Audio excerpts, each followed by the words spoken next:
Good morning. You're watching Much Ado About Something today, and I'm Donna. Well, today is day one of the Three Rivers Every Bit Counts challenge. Now, Jessica from Three Rivers Homestead has put this challenge on for probably about 4 years, but I have done the challenge ever since I've had a channel. It has been really exciting to be a part of that challenge, and what I love about the challenge is Jessica opens the challenge up to anyone that wants to participate.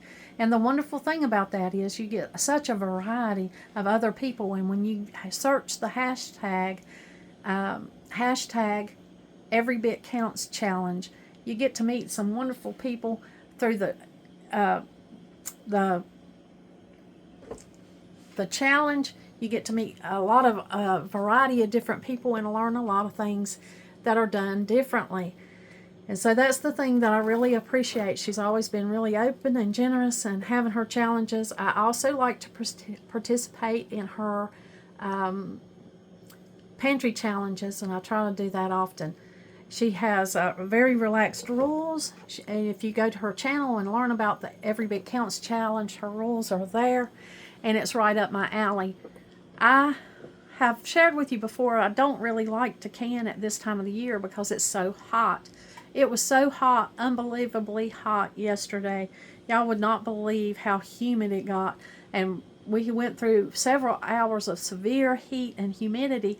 And then we had thunderstorms yesterday, which we were glad to see. And that, of course, cooled things off some. But I don't like to can a lot at this time of the year, but I do some canning. Now, I've always got little bits and pieces of stuff from the garden, from our chickens, things me and Donald's picked up. And then this is my Every Bit Counts challenge thing that I'm doing today. And that's, I've got watermelon rinds in here. And I'll be making watermelon rind preserves today for my first day of the Every Bit Counts challenge. Now, I've also got things like, I have fruit flies where I've got this stuff sitting out, and I've got to go ahead and get it put up. But right here I've collected some Cherokee purple seeds. I've got them this morning from one of our Cherokee purple tomatoes. I don't know if you can see the seeds, but I just got an envelope that I had handy. I think that I've probably shared this with y'all before. I think I may have shared the watermelon rind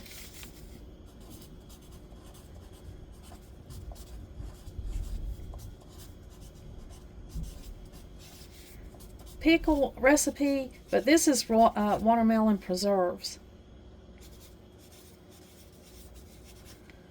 I'm going to go ahead and get these seeds out of the way so I can get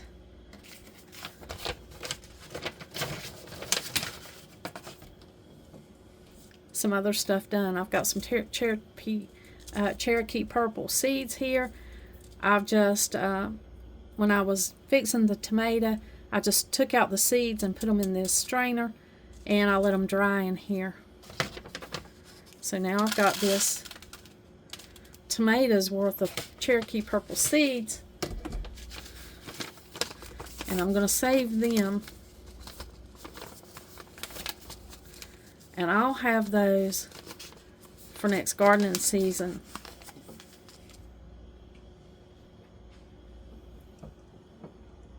With Cherokee purple seeds averaging about $3.99 a pack, that will save a little bit of money come spring.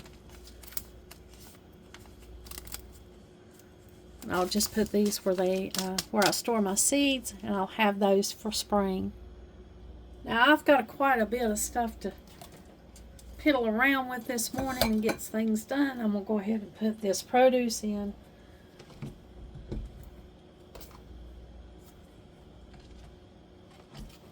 this little basket and move it out of the way.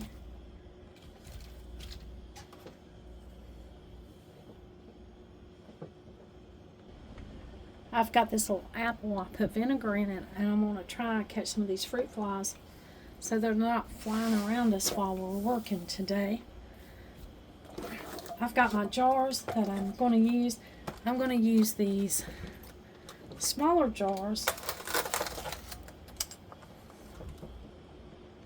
They're 1/4 pint jars. They're small.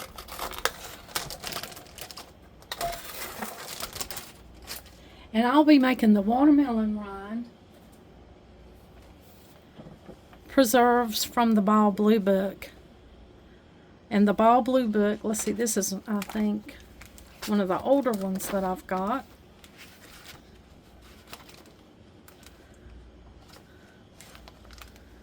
Let's see if I can find what year this book is.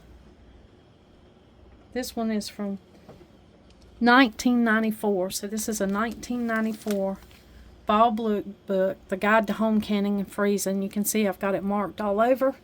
This is something that I use often.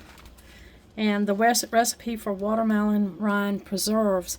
There is also a recipe for watermelon rind pickles.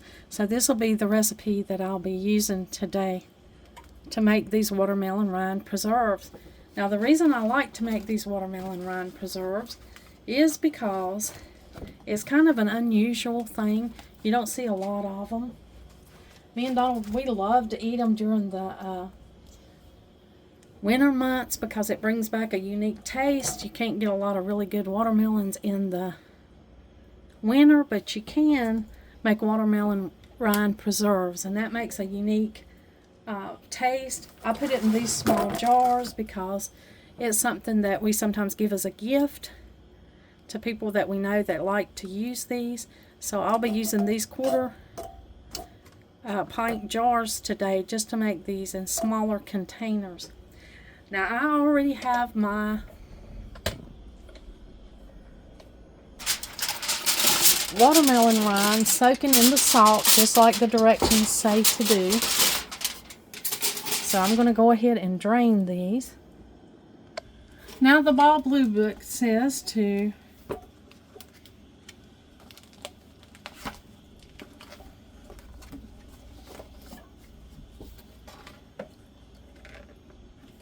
trim the green skin and pink flesh from a thick watermelon rind and cut into 1-inch pieces. To dissolve salt in 2 quarts of water and pour over the rind and let stand 5 to 6 hours. I did that. I've already got my watermelon cut up. I've already went through the process of putting the salt on the inch pieces that I have cut up there, and now I'm going to drain them.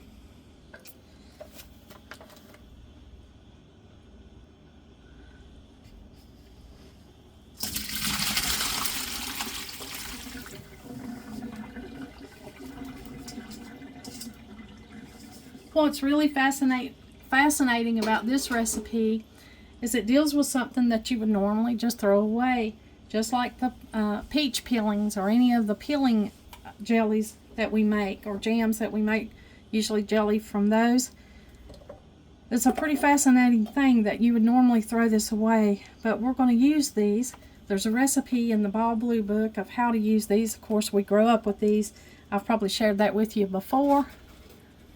It is something that we did grow up with, and something that we love to enjoy. And then as I've gotten older, I've appreciated the fact that you're making use of something that somebody else would normally throw away, and that there's such good value in it when you make these watermelon preserves, watermelon rind preserves. Now there's several series of draining and rinsing these watermelon rinds that we've got cut up. I'm going to go ahead and rinse them this time, and it says rinse and drain, and of course you can see I am draining as I rinse. As this water goes over,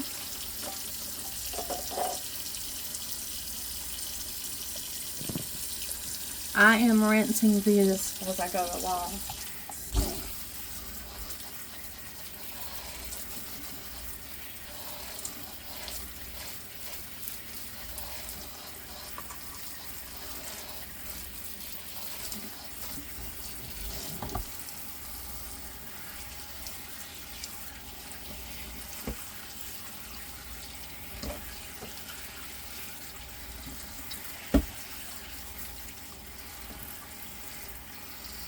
Now I'm just going to give that a few minutes there to drain, and then I'm going to follow the next step.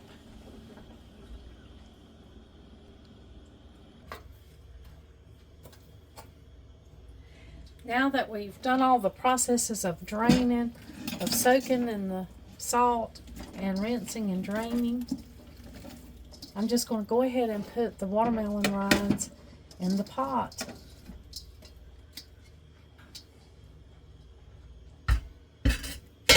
Let me get a good stirring spoon for this.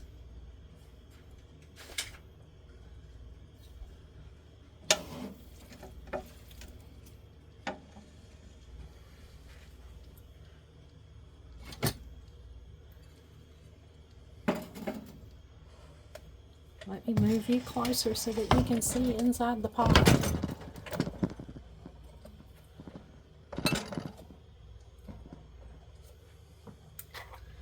Now it calls for a tablespoon of ginger, and it says to put the ginger all over the watermelon rinds.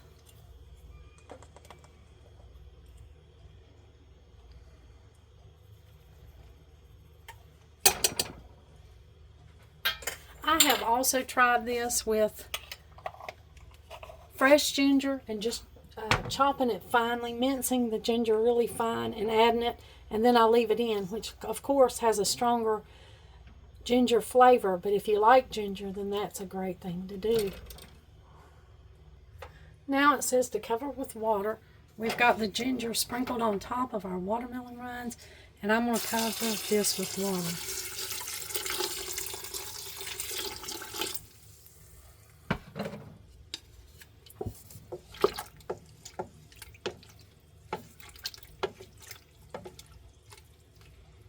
Now we're going to turn this on and we're going to simmer this. Now while our watermelon rinds are simmering, I'm going to go ahead and take a minute and start a cup of tea. Since I already need lemon for my recipe here, a sliced lemon goes in this watermelon rind preserves. I'm going to put a little lemon in my tea. My cup is a birthday cup. To everybody that has a birthday today, happy birthday. This has got a 21 on the shirt, but of course you don't have to be 21 to celebrate your birthday. Celebrate life, that's what this little cup says. May every passing year remind you of the precious gift of life and bring you to constant blessings of family and friends. And then inside it says, the bonds we have are everlasting. So everybody that has a birthday this month, happy birthday. I'm going to be drinking out of this cup. And I'm going to add some traditional English tea, a breakfast tea, because if you watch my channel, you know I like black tea in the morning. It gives me that little boost of caffeine that I need, but it's a healthy boost. I love the good properties in tea. I'm going to go ahead and get this water boiling.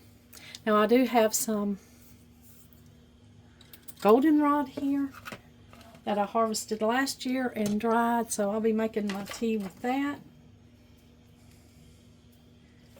While I'm waiting for that watermelon rind to simmer the time that it needs to simmer over here. Let's see what time the ball book says.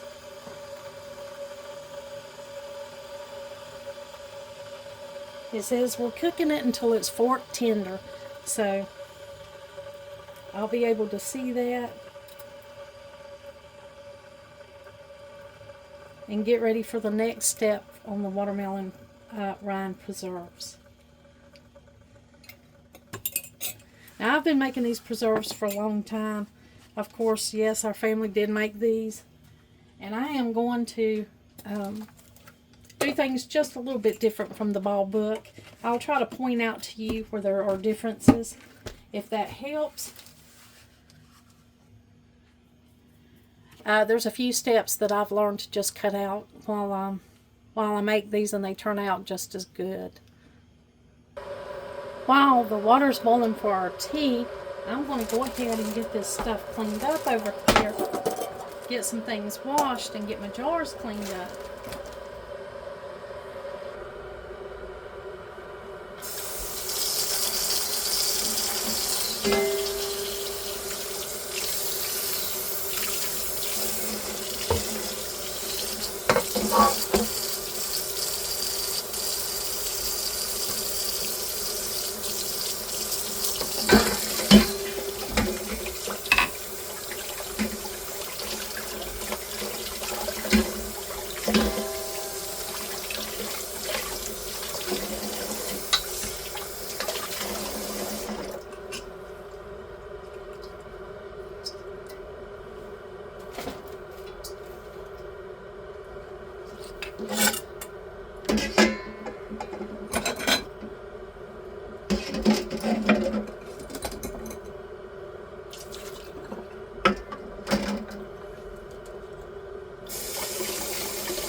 You know, if you watch my channel, I always say, don't let anything dry in your little strainers because it's really hard to get it out.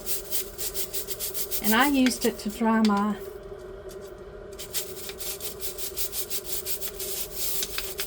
tomato seeds in. I usually dry them on cardboard or paper towel or something like that. So now I got to put a little extra cleanup muscle into getting this dried stuff off of the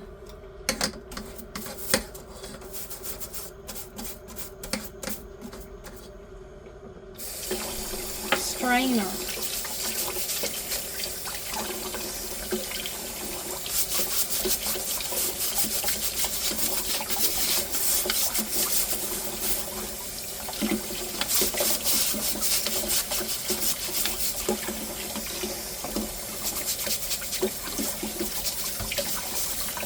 It wasn't too bad. It could have been worse.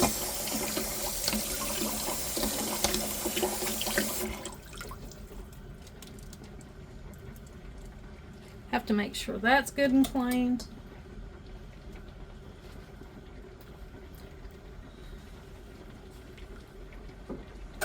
Check on the watermelon rinds.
Our watermelon rinds are over here steaming away or simmering away.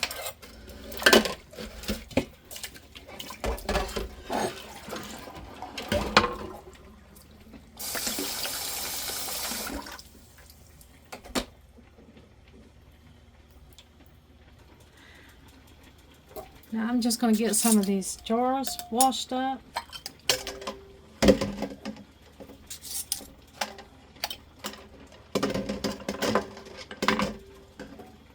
I'm not sure how much this will make. If I refer back to the recipe, it says it makes about 6 half pints. So then it should make about 12 quarter pints. But this does not always work out. I'm not sure why, but the general guidelines of how many it makes, that's a variable. When I noticed that it's not really, doesn't always come out the way it says that it will in the serving amounts. I like to have a few jars extra just in case.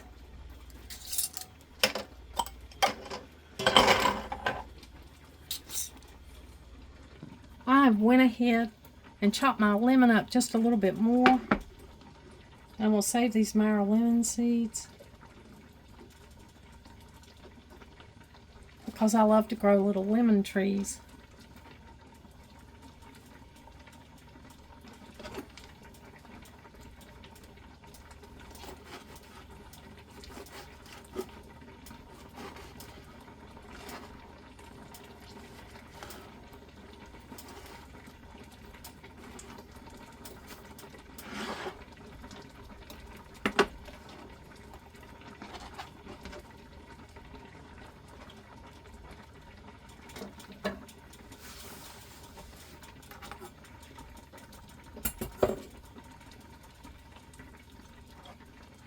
Our tea is done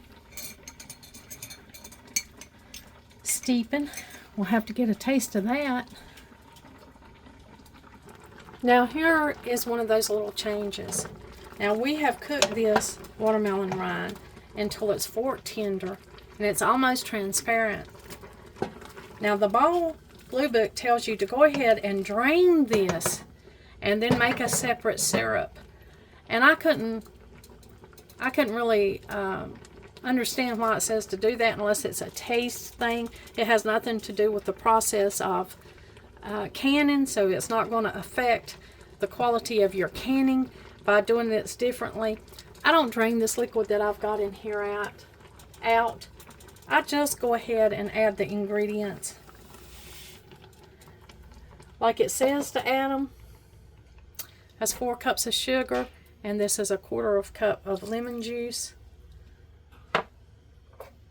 And then I'm going to add the lemon.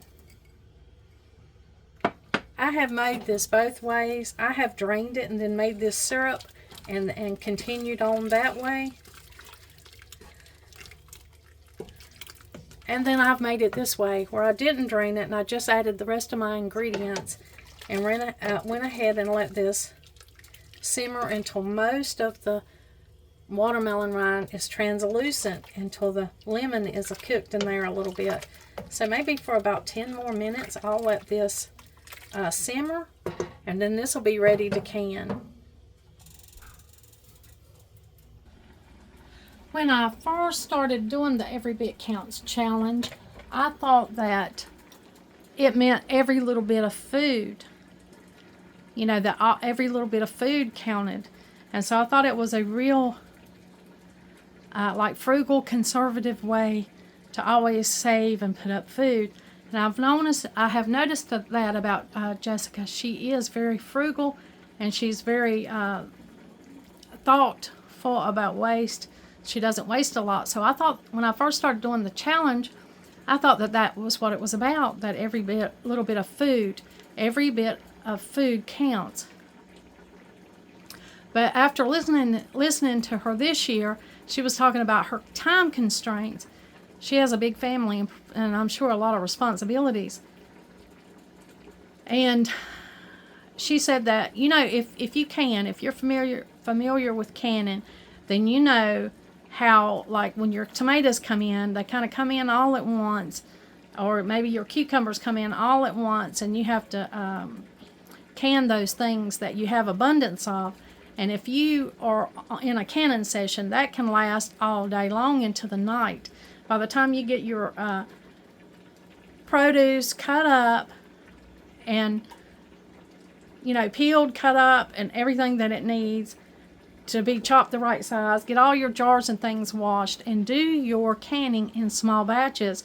Usually around 7 quarts at a time is what most canners do.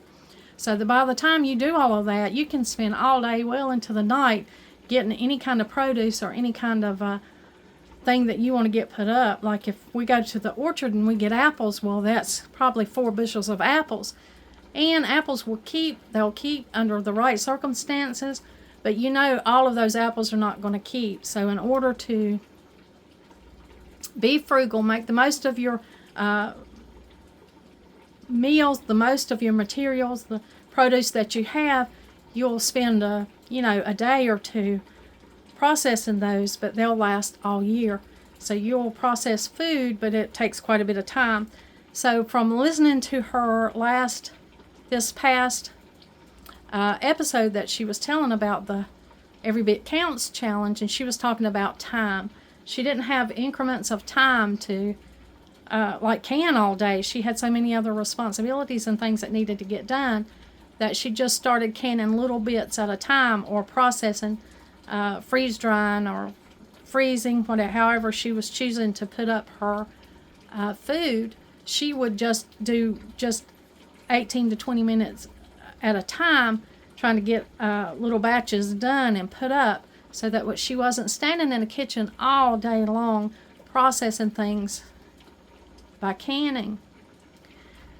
Now, I have never spent time canning my food that it wasn't worth it, and I'm sure everybody that does it realizes how important it can be, how much it can save you on your grocery bill, how much it means to know what ingredients are in your food.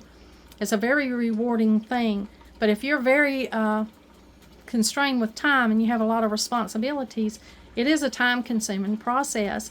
So from what I gathered from that conversation that she was telling everybody, that she actually created the challenge wanting to let people know that they could just process little batches of food at a time and that every bit counts. So I kind of had the concept of it wrong from the beginning, because I love to go ahead, find reasons and recipes and things that use things that people normally throw away. Because being from an Appalachian background, we did not throw a lot away. There was not a lot of waste because there wasn't a lot of waste to be had. We didn't throw it away because, we found a way to use it, a useful way. And so I loved that aspect of it, that every bit counts in, processing the whole food instead of just little parts of it. So that was a misconception I think that I had in the beginning.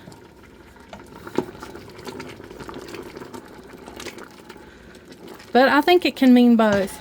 I think it can mean that every bit of the food matters and every bit of the time that it takes you to prepare that food matters. So every little bit counts. Every bit counts in either one of those, whether it be the time that you're taking to process your food, or if it's the food itself that you don't want to waste and you want to make use of every bit of food that comes your way.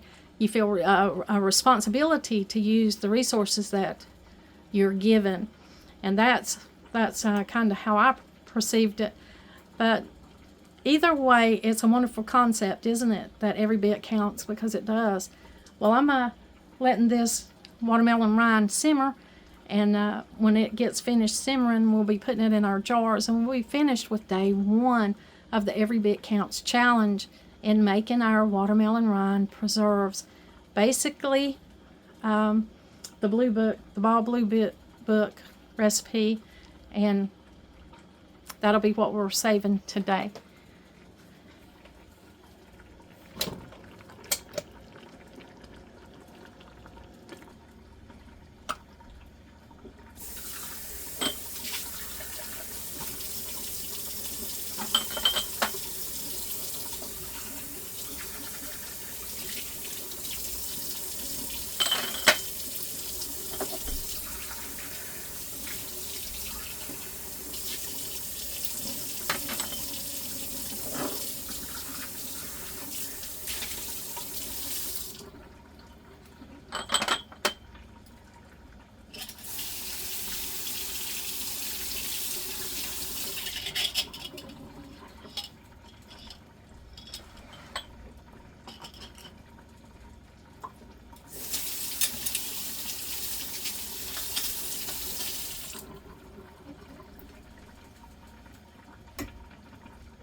Do you like the watermelon preserves, honey? Yes, I do. I do. I like cooked apples. I like the watermelon. Rind preserves. Yeah. Well, I've got them It's a in good here. dessert. Yeah, Side dish. it is. I'm going to go ahead and water bath these. I've got 2 layers here for 22 minutes. And once they're water bathed for 22 minutes, they'll be ready